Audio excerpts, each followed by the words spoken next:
Good morning all of you. कल आपको पढ़ाया गया था परमाणुओं के प्रति इकाई सेल की गणना, जिसमें आपका प्रथम टॉपिक हुआ था, फर्स्ट टॉपिक सरल घनीय एकक कोशिका में किस प्रकार परमाणुओं को ज्ञात करते हैं। तो आज दूसरा आपका सेकंड है अंतः केंद्रीय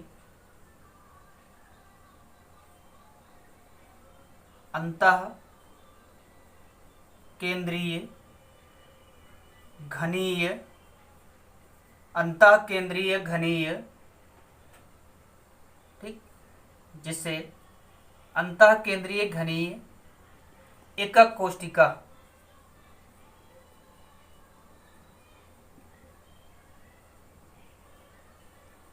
अंतः केंद्रीय घनीय एकक कोशिका, ठीक, जिसे इंग्लिश में बोलते हैं face centred cubic unit cell. Shortcut में इसको बोलते हैं बीसीसी, ठीक, बॉडी सेंटर्ड क्यूबिक।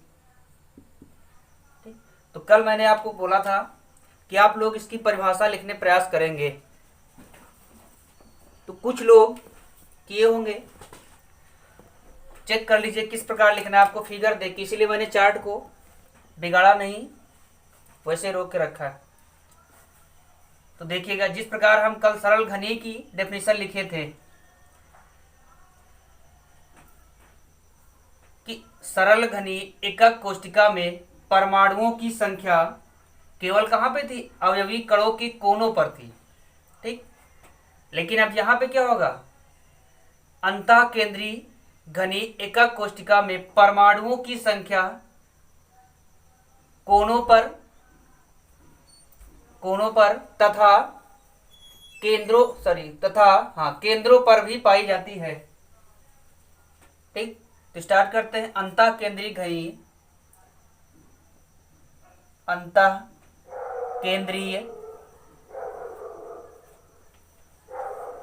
घनीय अंतः केंद्रीय घनीय एकक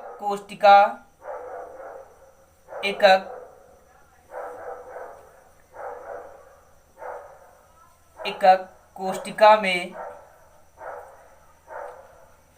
परमाणुओं की संख्या एकक कोशिका में परमाणुओं की संख्या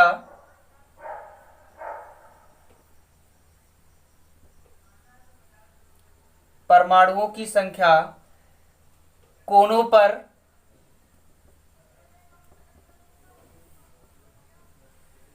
तथा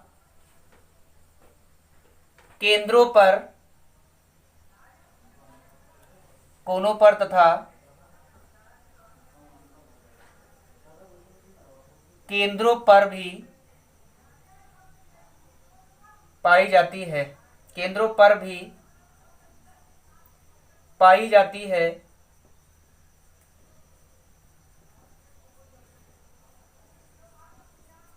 ठीक। सिंपल सी है, प्रयास किया भी होगा कि अंतः केंद्रीय घनीय एकक कोशिका में परमाणुओं की संख्या कोनों पर तथा केंद्रों पर भी पाई जाती है। जैसे आप देखिए चित्र के माध्यम से, पहले से थोड़ा आपका डिफिकल्ट होता जाएगा। फिगर आपको दिखाई दे रहा है, ये आपका एक घन बन चुका है, जिसमें 8 कोने के अतिरिक्त आपका क्या होगा, एक सेंटर यानी केंद्र में। अब केंद्र कहाँ होगा, पूरे घन में एक ही केंद्र होगा, तो चारों तरफ से आपको देखना है कि पूरे सेंटर में क्या होगा, एक केंद्र बिंदु होगा। यानी कोनों के अतिरिक्त कहां पे होगा एक केंद्र बिंदु, घन के बिल्कुल सेंटर में, मध्य में।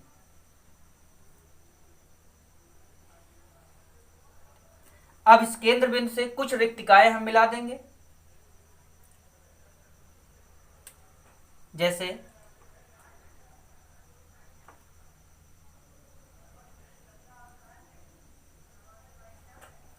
यहां से सभी कॉर्नर को केंद्र से डॉटेड लाइन के द्वारा मिला देंगे।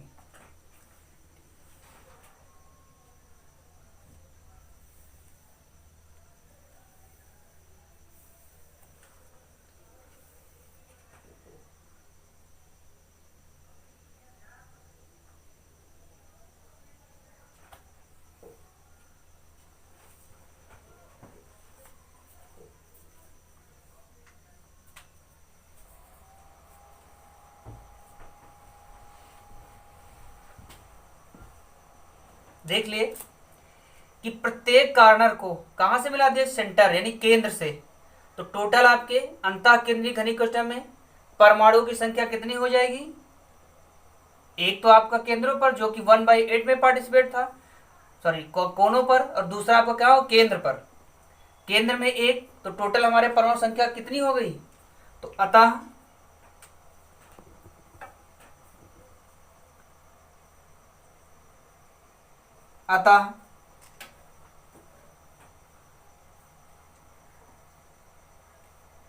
परमाणुओं की संख्या, अतः परमाणुओं की संख्या कोनों पर, परमाणुओं की संख्या कोनों पर कितनी आपकी, 8 इंटू 1/8, कोनों पर 8 इंटू 1/8 इक्वल टू कितना आपका 1। ठीक, दूसरे शब्दों में हम कह सकते हैं, अगला आपका कहां पे है,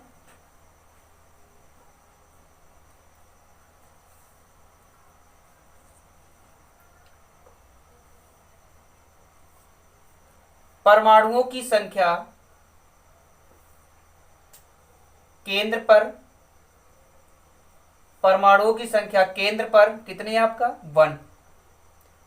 अब ये पार्टिसिपेट कितने करेगा, एक को ही करेगा, किसी भी में एक, सभी से पार्टिसिपेट कितना आ गया आपका 1।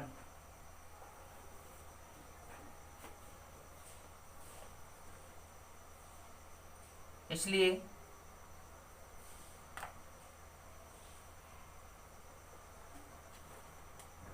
प्रति एकक कोष्टिका में, इसलिए प्रति एकक कोष्टिका में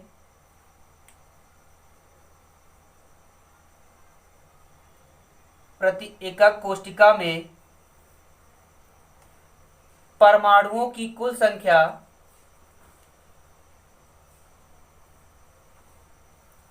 परमाणुओं की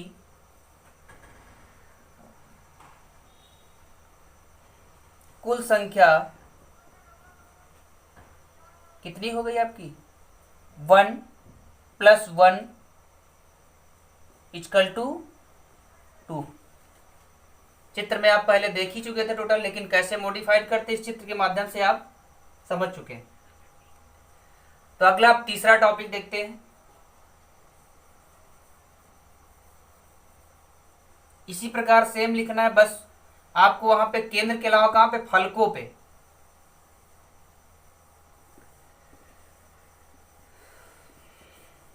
इसको अच्छे समझ करके नोट कर लेंगे। जो भी दिक्कत हो आप कमेंट के माध्यम से शेयर कर सकते हैं।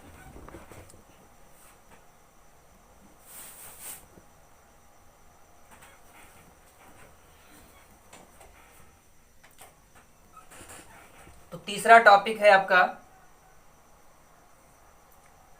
फलक केंद्रित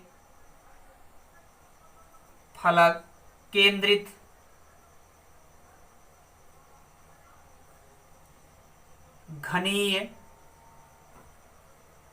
एकक कोष्टिका। फलक केंद्रित घनीय एकक कोष्टिका,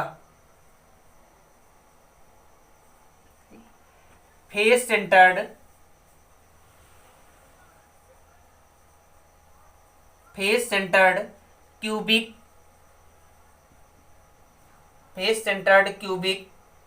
यूनिट सेल, जिसे हम शॉर्टकट में किस नाम से जानते हैं, FCC, यानी इसका दूसरा नाम शॉर्टकट में क्या होता है, FCC, फेस सेंटर्ड क्यूबिक। इस माध्यम से इसकी डिफिनेशन, फलक केंद्रित घनी एकक कोशिका में फलक केंद्रित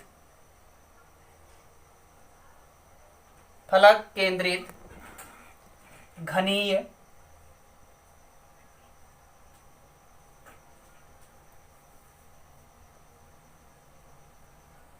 एकक कोशिका में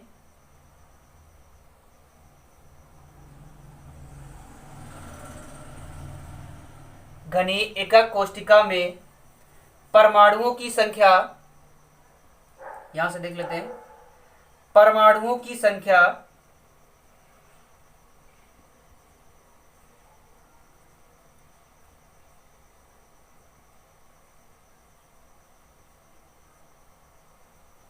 कोनों के अतिरिक्त, परमाणुओं की संख्या कोनों के अतिरिक्त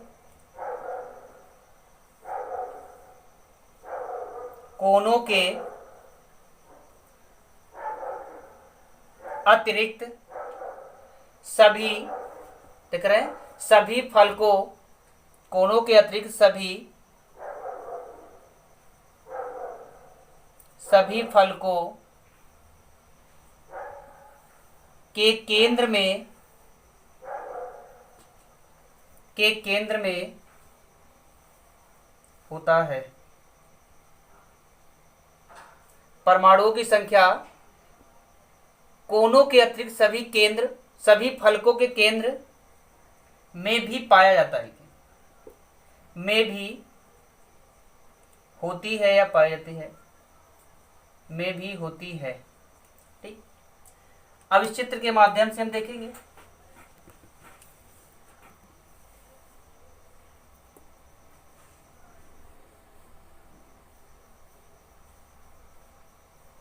घन आपको सेम वैसे ही बनाना है, घन में कोई अंतर नहीं करना है, बस डिफिनीशन के हिसाब से हमको डायग्राम शो कर लेना।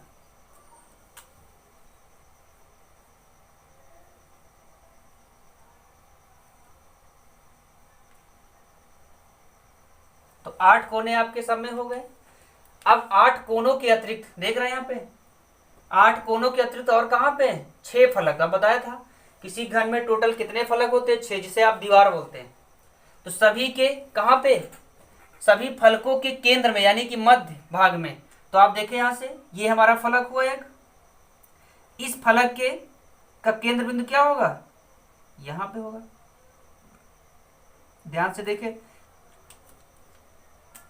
इस फलक का ऊपर वाले केंद्र बिंदु क्या होगा, ये। अब इस वाले में आ गए, ये यहां पे, इसका केंद्र बिंदु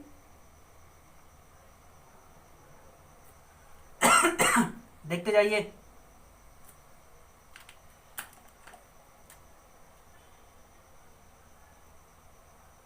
ठीक, अगले वाले में आए, अब इसका केंद्र बिंदु हम देखें, इसके समथिंग आएगा। फिर अब इस वाले केंद्र बिंदु देखें, इसके समथिंग आ जाएगा। ठीक, देख रहे हैं आप, पहले वाले फलक बिंदु ये आपका जो देख रहे हैं, ये वाला, इसका केंद्र बिंदु ये हो गया, दूसरी फलक का केंद्र बिंदु ये हो गया, तीसरी फलक का केंद्र बिंदु यहां पे ले लिया, और चौथी फलक का केंद्र बिंदु यहां पे ले लिया। बचा आपका छठा। तो छठे में आप देख रहे हैं, ये नीचे वाला पोर्शन, इसका केंद्र बिंदु देखिए तो हमारा कहां पे आएगा, लगभग इस जगह पे आएगा। ठीक है, उसी प्रकार ऊपर वाला, ये वाला केंद्र बिंदु, अगर इसको ध्यान से देखें तो हमारा केंद्र बिंदु कहां पे आएगा, इसके समथिंग आएगा। इतना आप लोग कर लेंगे। ठीक है, यानी प्रत्येक फलक के मध्य में इंडिकेट कर लिए। अब हमें क्या करना है, प्रत्येक को एक दूसरे से मिला देना है। जैसे आप यहां से डॉटेड के द्वारा सभी के केंद्र से होता हुआ, ठीक कर लिए। उसी प्रकार यहां से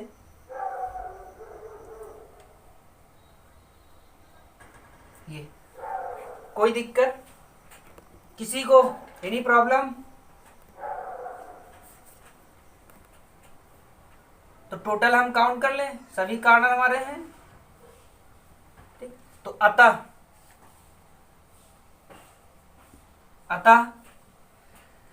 सेम पहली लाइन तो आपकी सेम उसी तरह होगी जो पहले में थी कि परमाणुओं की संख्या, अतः परमाणुओं की संख्या, अतः परमाणुओं की संख्या कोनों पर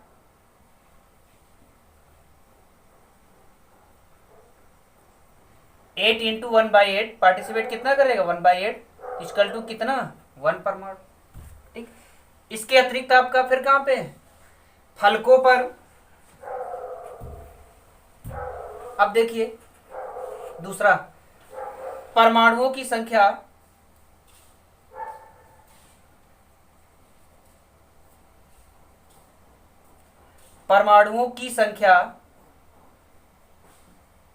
ठीक। अभी आपका कोनों पर था, आप कहां पे फलकों पर, तो यहां पे आप संख्या भी चाहे तो इंडिकेट कर सकते, संख्या है कितनी 8, तो परमाणुओं की संख्या फलकों पर, फलक है कितने 6, अभी आपने काउंट किया टोटल, कल पता भी है, फलकों पर, अब किसी फलक में, ठीक, जब 6 फलक है, कोई चीज परमाणु रखेंगे मध्य में, तो कितने को पार्टिसिपेट करेगा 2 को, 1/2, तो कितना हमारा आ गया 3। यहां तक कोई दिक्कत? अब प्रति एकक या प्रति इकाई सेल में, प्रति इकाई सेल में परमाणुओं की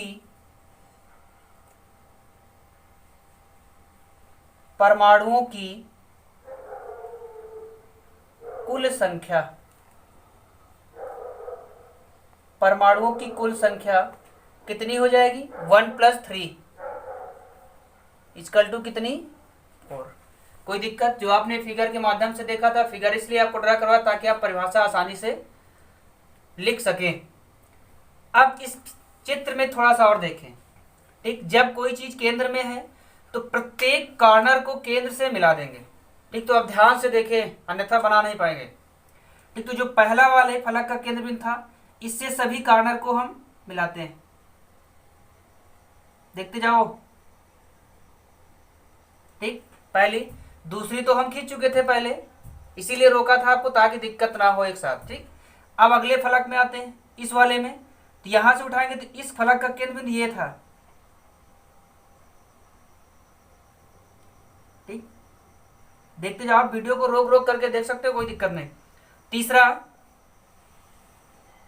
ये आपका यहां मिला दिए, ठीक। नेक्स्ट आपका इसका केंद्र बिंदु, इस फलक का केंद्र बिंदु ये था,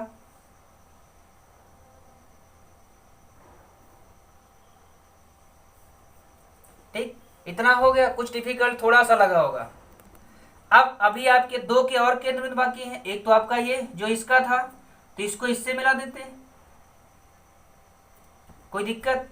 अब इसका केंद्र बिंदु यहां भी था, तो इसको एक बार इससे मिला देंगे, बाकी 2 तो आपने पहले से मिला रखा है।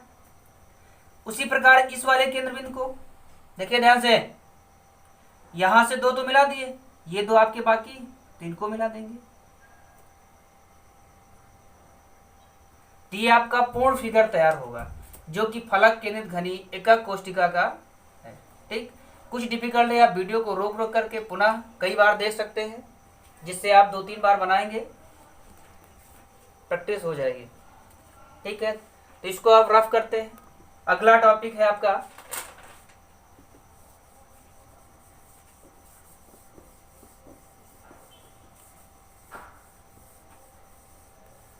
आप लोग पढ़ाई अच्छे से करते रहिए, वीडियो के माध्यम से जितना हो पा रहा आपको उपलब्ध कराया जा रहा है, इससे आप समय का सदुपयोग करते रहें, लापरवाही ना करें,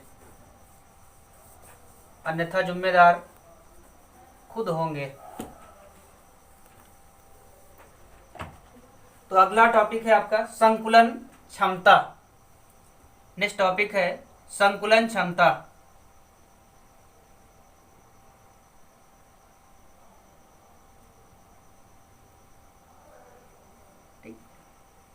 कॉन्ट्रैक्शन,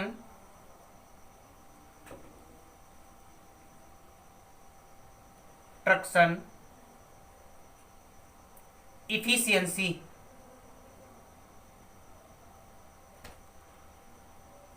कॉन्ट्रैक्शन, इफिशियंसी,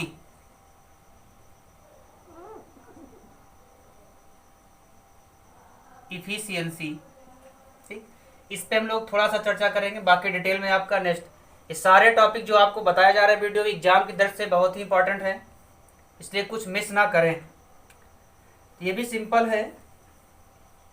संकुलन क्षमता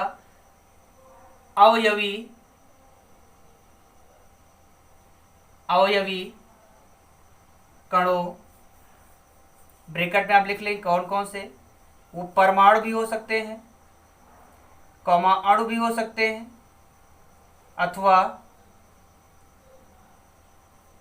आयन भी हो सकते हैं, ठीक। तीनों में कोई हो सकते हैं, अवयवी कण, परमाणु, अणु भी हो सकते हैं और आयन भी हो सकते हैं। अवयवी कणों की किसी भी अवयवी कणों की किसी भी प्रकार से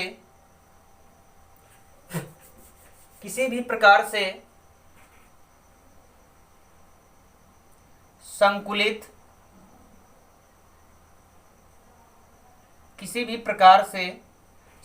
होते हैं, किसी भी प्रकार से संकुलित होने पर, किसी प्रकार से संकुलित होने पर रिक्तिकाएं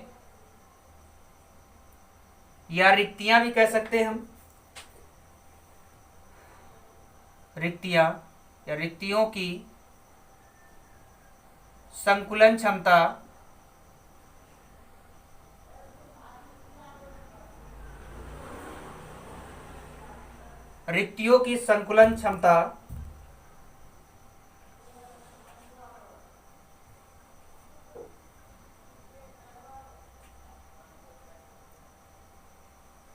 कुछ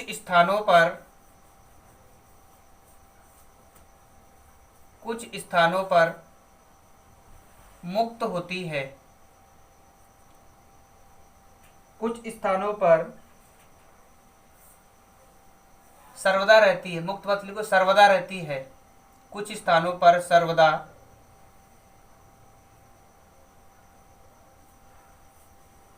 रहती है।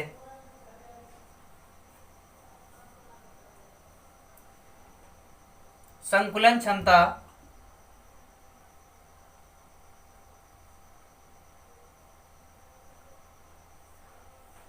कुल उपलब्ध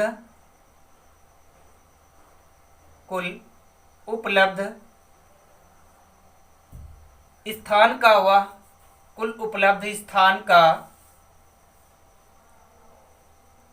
वह प्रतिशत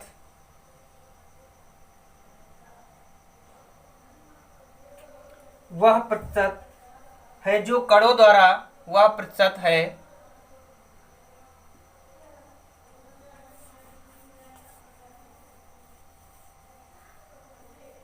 जो कणों द्वारा